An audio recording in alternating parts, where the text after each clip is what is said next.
Nggak sabar tengok, nggak sabar nonton malam ini guys, malam ini siap-siap sedia ya, siap-siap sedia dengan kopi-kopinya. Ah.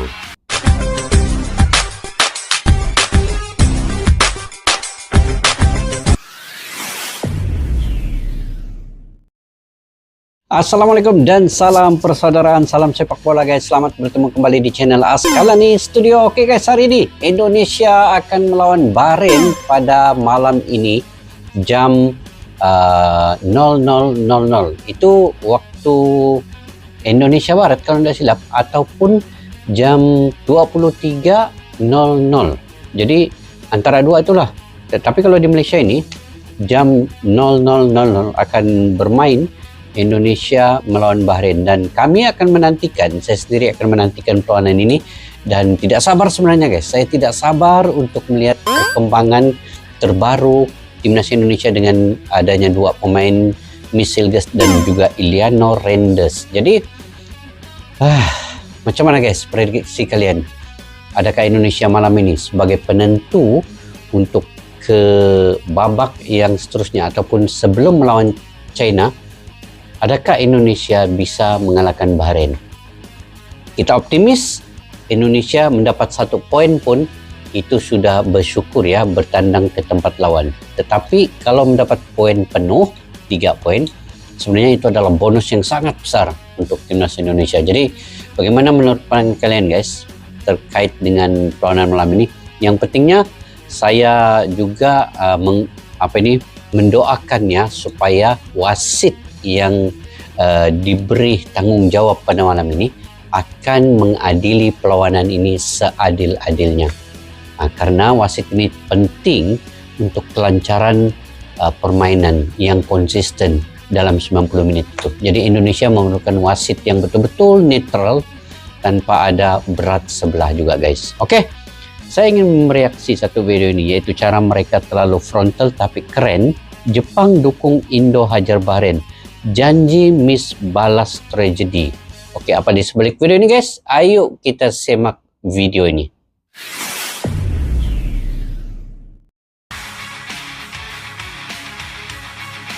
Martin Paes, Enando Ari, ini pemain-pemain dia Indonesia ya.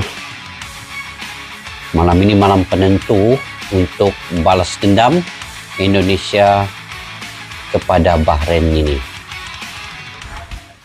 Suhu panas Bahrain National Stadium sejatinya akan jadi saksi kembalinya Serdadu Garuda berjuang meraih mimpi ke Piala Dunia, di mana pasukan Shinteong benar-benar bertekad ingin membungkam sang tuan rumah Bahrain ini yang betul-betul katanya punya siasat licik. Terlebih sejarah masa lalu yang kelam tak kalah kita pernah diajar 10-0 juga menjadi landasan mengapa laga ini terasa begitu emosional bagi pemain ataupun Shinteong itu sendiri yang sampai melongo saat tahu realita itu.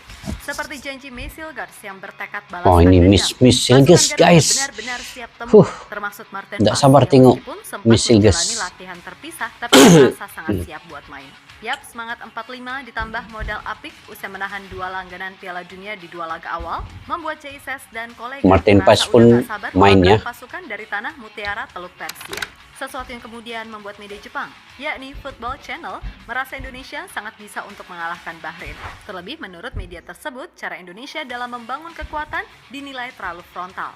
Namun juga terlalu frontal ya. Sehingga media tersebut meyakini kalau Arab dan Australia boleh saja jadi rival terbesar Jepang, tapi Indonesia sejatinya adalah ancaman paling nyata yang bisa mengejutkan kapan saja. Oke, semua main malam ini ya, yang pemain-pemain utama ataupun starting 11 pemain-pemain diaspora semua ada. Jadi hanya tinggal tactical Sinteyong dan strategi formasinya bagaimana. Itu yang kita tunggu ya. Tapi itu kita serahkan pada Sinteyongnya. Kurang lebih 1 dekade lalu mungkin kita akan benar-benar cuek ketika jadwal timnas Indonesia keluar. Gimana enggak? Tiap ketemu lawan terutama yang levelnya Asia, jujur aja 99% dari kita pastinya mikir moga-moga nggak kebantai. Walaupun ujung-ujungnya ya kebantai juga sih. Bahkan saat ketemu Thailand sama Vietnam aja, kita sering merasa jiper duluan. Tapi sekarang siapa yang nyangka, laga timnas Indonesia bahkan lebih dinanti dari laga final Liga Champions buat publik tanah air. Begitupun kami, sekarang ini nggak henti-hentinya kami merasa bangga untuk terus memberitakan soal perkembangan timnas Indonesia. Bukan soal menang kalah, tapi lebih ke soal progres tim ini yang benar-benar kelihatan nyata. Sehingga ketika ada narasi-narasi kocak dari para 7 pendekar sakti penghujat STY dan naturalisasi, kami pun tak segan gitu loh buat jadi buzzer yang dibayar melalui permainan indah dari timnas Indonesia. Hei, nggak sabar tengok, nggak sabar nonton malam ini guys. Malam ini siap-siap sedia ya, siap-siap sedia dengan kopi-kopinya. Dukungan kita diperlukan tatkala Indonesia akan melayani Bahrain di Bahrain nanti guys. Oke. Bahrain, diketahui pasukan Garuda udah benar-benar siap tempur, di mana itu dibuktikan dengan enjoynya para pemain saat menjalani sesi latihan. Meskipun ada juga momen ketika Martin Pals yang tampak latihan sendiri, namun ia menegaskan sangat siap buat. Oh, kenapa Martin Pals ini dia latihan sendiri guys? Ataupun dia mungkin lewat sedikit datangnya ke Bahrain. Tetapi apapun, penjaga gol dia punya pelatih tersendiri juga untuk melatih penjaga gol Indonesia. Begitu juga dengan striker di bagian lini depan ini sudah ada pelatih khusus yang dihaskan untuk timnas Indonesia ini. Mungkin satu-satunya timnas yang ada pelatih untuk bagian lini depan adalah Indonesia ini. Jadi Indonesia punya perencanaan yang sangat baik, sangat mantap untuk melatih setiap skill individu bagian lini depan tuh. Jadi kita nantikan untuk Eliano Rendes. Dan Eliano Rendes sebenarnya sudah memberikan kata-kata kepada abangnya, Tijani Rendes, jumpa di Piala Dunia katanya. Itu. Kalian ada tengok kan di videonya? Nah, kalian tengok tuh, ada tuh videonya. Di TikTok banyak. Oke, kita lanjut. Buat main, memberikan yang terbaik bagi Indonesia. It's like we see it day by day. Today was the first time I put my gloves back on and felt good. And I want to help the team, but the team is most important. So if I'm healthy enough and I can help the team as much as I can, I think I want to do it. And if that not is the case, then not. So we see that. Ya, berkaca dari apa yang dikatakan oleh Martin, memang secara kondisi ia siap. Namun di sisi lain, Coach Shin sendiri dalam wawancara berbeda mengatakan kalau kemungkinan Martin buat tampil masih 70%, tergantung dari hasil akhir pemeriksaan tim dokter. 70% masih. Yang meyakini kalau ini adalah bentuk taktik dari Coach Shin agar Bahrain pun tak bisa menerka-nerka kalau posisi kiper pun juga bisa masuk ke dalam analisis tim lawan. Misal yang main Martin, berarti Bahrain kemungkinan besar nggak akan sering melakukan spam crossing. Mengingat Martin yang punya tinggi 191 tactical ini juga ya, tapi strategi itu. Hernando atau Nadeo, kemungkinan Dragan Talajic akan lebih menekankan permainan semacam itu karena ia melihat potensi kelemahan yang ada dalam duel udara. Apalagi ia juga pasti melihat track record Hernando ketika dihajar Australia 4-0 di Piala Asia. Lalu Nadeo saat dihajar Irak 5-1 di round 2. Atas dasar itulah wajar jika Coach Shin kayaknya emang memilih untuk tidak memberitahukan detail soal siapa kiper yang akan main. 경기 뛸 수 있는 가능성은 뭐 한 지금 현재로서는 한 70%? 그렇지만 오늘 내일 지켜보고 70%nya 시합날 결정할 것이다. 아니 그렇게 심각한 거 아니고 선수 보고 차원에서 내가 판단할 것이니까. Tengok Sinteyongnya tenang. Juga sempat menjalani latihan terpisah karena datangnya agak akhir. Diketahui juga sangat siap, jadi kita semua paham. Ini pemain pasti capek banget gitu loh. Bayangin aja, tanggal 4 ia main full lawan Fenerbahce di Europa League. Lalu tanggal 6, Mees main full saat melawan Feyenoord. Dan tensinya ketika itu tinggi. Habis itu langsung OTW jauh ke Bahrain. Jadi wajar jika Coach Shin pastinya nggak mau ambil resiko dan memilih menunggu keputusan dari tim dokter terkait kebugaran Mees Hilgers. Meskipun begitu, Mees sendiri menegaskan kalau ia sangat siap buat bermain. Apalagi setelah ia tahu kalau Indonesia pernah dihajar Bahrain 10-0, yang sampai-sampai cerita itu juga bikin Coach Shin melongo nggak karuan. Pastilah membuat semangat Mees bertambah 2 kali lipat. Dan ia juga berharap kalau supporter Indonesia bisa terus berteriak lantang selama 90 menit karena itu juga pastinya sangat berarti. Mantap. Jadi kita tengok nih Mercedes. Saya pikir pelatih dan para pemain mengetahui kualitas saya.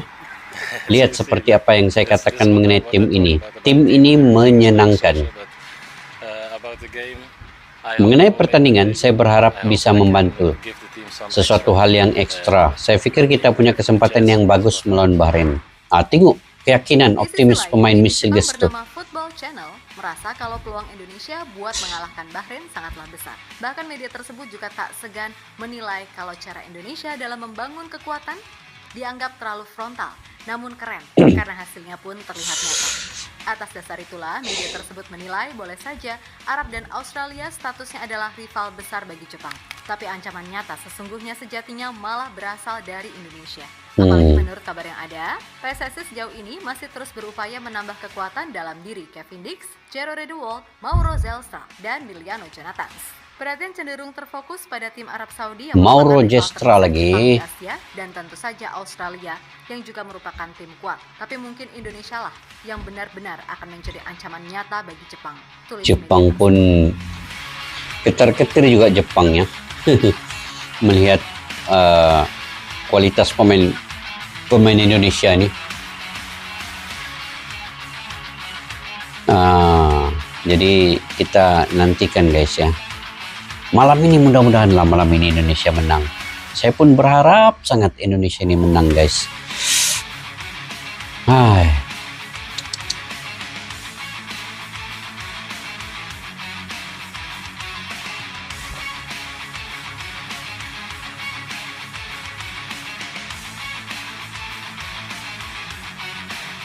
Semua pemain siap sedia ya, siap sedia dengan stamina, kebugaran mereka juga itu dipertimbangkan oleh Sinteyong. Tapi Sinteyong tetap cool, tetap tenang. Kalau peluang Indonesia buat ambil poin di Bahrain sangat terbuka. Meskipun secara head to head, kita emang kalah gitu loh. Diketahui dari total 7 kali pertemuan, Bahrain mampu menang 3 kali. Sedangkan Indonesia baru menang 2 kali. Sisanya 2 kali berakhir seri. Bambang Dan kita juga pernah punya Pamungkas. catatan kelam dibantai 10-0. Namun bagaimanapun, kita juga punya catatan bagus saat mengalahkan mereka di Piala Asia 2007 dengan skor 2-1. Ini yang jadi ada juga pertanyaan, pernah menang, dengan Mbak. materi pemain yang ada, kira-kira Coach Shin ini mau main kayak gimana ya? Kan gitu. Kalau kami boleh berpendapat, kemungkinan Coach Shin tetap akan mempertahankan formasi sebagaimana ketika melawan Arab Saudi dan Australia. Yap, formasi 5-4-1. Oh, Saat mode 5-4-1 bertahan, ah. atau 3-4-3 saat mode menyerang. Nah, Ini 3-4-3 adalah bagus. pola yang akan tetap dipakai oleh Coach Shin. Bedanya mungkin karena Coach Shin menargetkan kemenangan, maka secara taktik ia akan lebih berani main dengan garis pertahanan tinggi.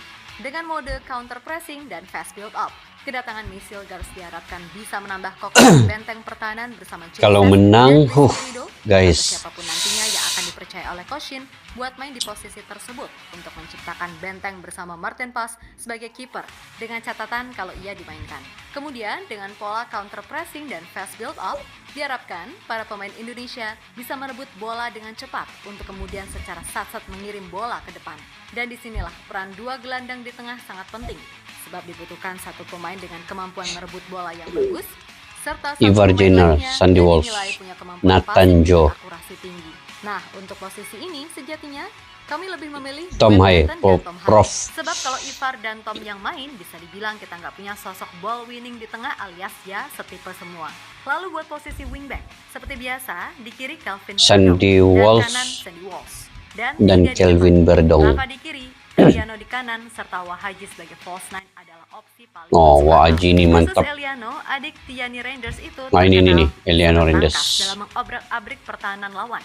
Ia bisa melakukan dribble ciamik, melepas tembakan akurat. Wah, ini yang terlibat ditunggu-tunggu dalam malam nih. meningkatkan intensitas umpan. Ini yang kita Intinya, tunggu-tunggu, guys. kemampuan Eliano inilah yang bisa membuat Indonesia akan lebih variatif dalam menyerang.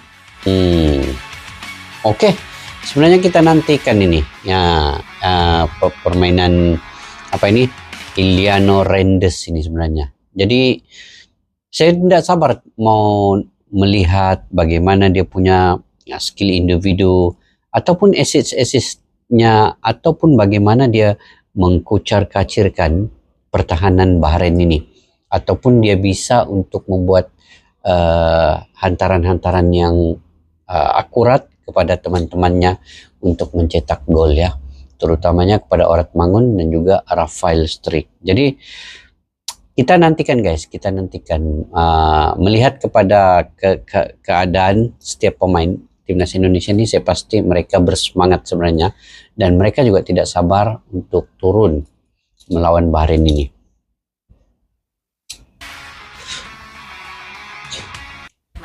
Meskipun di satu sisi kita juga nggak boleh terlalu pede, karena bagaimanapun Bahrain juga tim yang nggak lemah-lemah amat.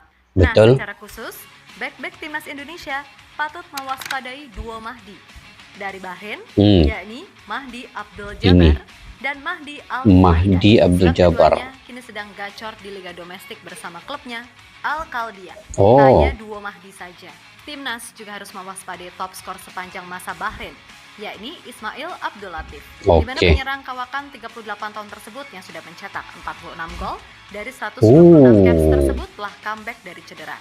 Jadi pastinya itu akan menambah kepercayaan diri mereka. Jadi Bahrain pun berusaha juga Bahrain. Timur Tengah pada umumnya buat memprovokasi lawan atau kelakuan supporter mereka yang kita tahulah gimana, dan sudah pasti yang patut jadi perhatian soal wasit yang akan memimpin laga. Nah, ini wasit nih guys. Pasalnya, seluruh perangkat wasit yang akan memimpin laga tersebut berasal dari negara Asia Barat, yang notabene benua tempat Bahrain berasal.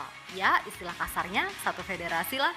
Diketahui laga Indonesia melawan Bahrain akan dipimpin oleh wasit asal Oman, Ahmed Al-Kaf, yang akan dibantu oleh asisten wasit Abu Bakar Al-Amri dan Rashid Al-Ghati dari Yaman. Sementara semua dari Arab juga ini. Dari Kuwait bertugas sebagai wasit VAR. Alamak, tidak melanggar Arab regulasi, semua. namun penunjukan tersebut dianggap akan berat sebelah oleh publik Indonesia. Sebab kekhawatiran publik Indonesia tersebut bukan tanpa bukti. Karena bagaimanapun, wasit berusia 41 tahun tersebut memiliki rekam jejak yang patut diwaspadai. Salah satu momen kontroversial yang terjadi pada Piala Asia U23 2020. Ketika itu ia memimpin laga antara Arab Saudi versus Thailand. Ia memberikan penalti kontroversial bagi Arab Saudi melalui bantuan VAR. Keputusan tersebut membuat Arab Saudi yang notabene sesama negara dari Asia Barat meraih kemenangan tipis 1-0. Pokoknya, timnas harus siap menghadapi semua hal yang ada, baik ini yang bahaya nih. teknis. Jangan terprovokasi, atau kalau bisa buat mereka emosi sendiri sehingga bisa membuat permainan mereka rusak. So, semoga berhasil. Doa kami selalu menyertai pasukan Garuda. Sekali lagi, hati-hati siasat licik Bahrain, oke? Oke guys, sebenarnya semua menantikan perlawanan pada malam ini ya. Semua ternanti-nantikan perlawanan pada malam ini karena ada sesuatu yang sangat menarik perlu ditonton pada malam ini guys. Jadi saya pun ternanti-nanti. Kalaulah saya orang Malaysia ini tidak sabar untuk menantikan perlawanan malam ini, yang mau cepat sih menonton ini, apatah lagi fans yang ada di Indonesia. Saya pasti juga semua menantikan perlawanan ini dengan tidak sabar lagi guys. Jadi apapun kita mendoakan semoga timnas Indonesia akan beroleh kemenangan, dan kalau dapat 1 poin itu sebenarnya sudah cukup baik, tetapi mendapat 3 poin penuh itu sebenarnya bonus yang sangat besar untuk timnas Indonesia. Dan kalau melihat kepada kekuatan pemain, kondisi setiap pemain, kebugaran pemain itu, kita lihat hanya Martin Paes sejak yang mungkin masih dalam kebugaran yang kurang daripada 70%, itu mungkin akan dilihat dari masa ke masa. Tapi saya pasti Martin Paes juga akan bermain pada malam ini, karena ini adalah perlawanan penting, ini adalah perlawanan yang ditunggu-tunggu, ini adalah perlawanan yang akan menentukan timnas Indonesia ini bisa mengalahkan China juga. Jika Indonesia ini bisa mengalahkan Bahrain, apatah lagi melawan China nanti juga amat mudah untuk Indonesia lakukan. Tetapi sebenarnya kita bukan memandang rendah kepada Bahrain dan China ya. Tapi kalau dari segi fakta data itu seimbang sebenarnya, perlawanan itu seimbang, karena Bahrain juga inginkan kemenangan. Bermain di tempat sendiri, punya penyokong sendiri, pendukung yang begitu ramai, fan-fan supporter Bahrain, juga mereka memerlukan kemenangan untuk ke peringkat seterusnya. Tetapi satu yang saya boleh katakan, Indonesia bisa mencipta kejutan di Bahrain ini, karena melihat kepada situasi pemain lini pertahanan, kemasukan Misil Ges, di situ ada Bang J dan Rizky Ridho, saya pasti ketiga-tiga pemain ini akan melakukan yang paling terbaik untuk mengekang asakan-asakan daripada Bahrain ini. Jadi kita nantikan perlawanan hari ini, kita doakan yang terbaik, beri dukungan yang sepenuhnya, dan semoga doa seluruh rakyat Indonesia dan kami juga di Malaysia akan membuahkan hasil untuk timnas Indonesia beroleh kejayaan yang cemerlang. Jadi kita nantikan guys, prediksi, saya punya prediksi 2-1. Itu saya punya prediksi. Oke, kalian bagaimana menurut pandangan kalian terkait dengan perlawanan malam ini? Kalian boleh komentar di ruang kolom jawab. Pada yang baru mampir ke channel ini, jangan lupa subscribe, like, share, dan komen. Pada yang sudah subscribe, yang selalu komentar positif, yang sudah like, teruskan mendukung. Saya sangat menghargai segala dukungan kalian. Tanpa kalian saya tidak mampu berada di ruangan YouTube ini dengan baik sekali. Oke guys, sampai jumpa lagi. Assalamualaikum warahmatullahi wabarakatuh. Bye-bye. Askalana Studio untuk kita channel yang bereaksi tentang apapun yang ada di Indonesia, channel YouTube dari Malaysia di Askalani Studio. Jika mau tahu tentang Indonesia, ayo like and subscribe channel kami Askalani Studio. Askalani Studio.